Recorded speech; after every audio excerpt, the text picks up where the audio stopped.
Now when Athaliah the mother of Ahaziah saw that her son was dead, she arose and destroyed all the royal offspring. But Jehosheba, the daughter of King Joram, sister of Ahaziah, took Joash the son of Ahaziah, and stole him away from among the king's sons who were slain, even him and his nurse, and put them in the bedroom.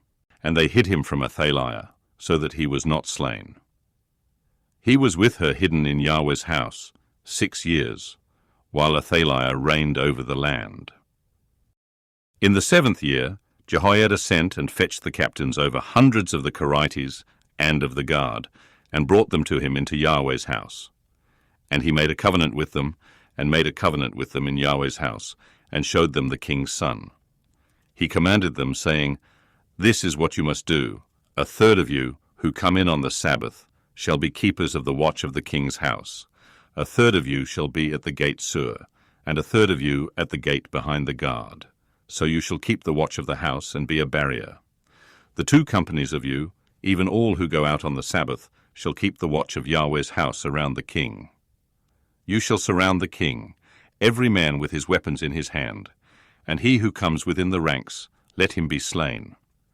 Be with the king when he goes out, and when he comes in."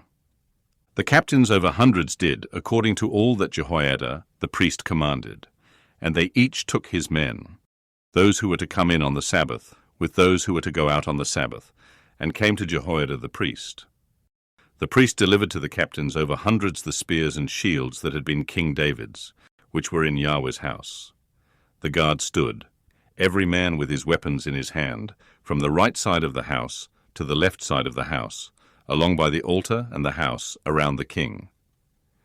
Then he brought out the king's son and put the crown on him and gave him the covenant, and they made him king and anointed him, and they clapped their hands and said, "Long live the king!" When Athaliah heard the noise of the guard and of the people, she came to the people into Yahweh's house. And she looked, and behold, the king stood by the pillar, as the tradition was, with the captains and the trumpets by the king. And all the people of the land rejoiced, and blew trumpets. Then Athaliah tore her clothes and cried, "Treason! Treason!"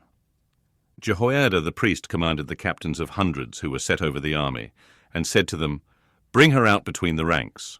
Kill anyone who follows her with the sword." For the priest said, "Don't let her be slain in Yahweh's house." So they seized her, and she went by the way of the horse's entry to the king's house, and she was slain there. Jehoiada made a covenant between Yahweh and the king and the people, that they should be Yahweh's people, also between the king and the people. All the people of the land went to the house of Baal and broke it down. They broke his altars and his images in pieces thoroughly, and killed Matan, the priest of Baal, before the altars. The priest appointed officers over Yahweh's house. He took the captains over hundreds, and the cries, and the guard, and all the people of the land. And they brought down the king from Yahweh's house, and came by the way of the gate of the guard to the king's house. He sat on the throne of the kings.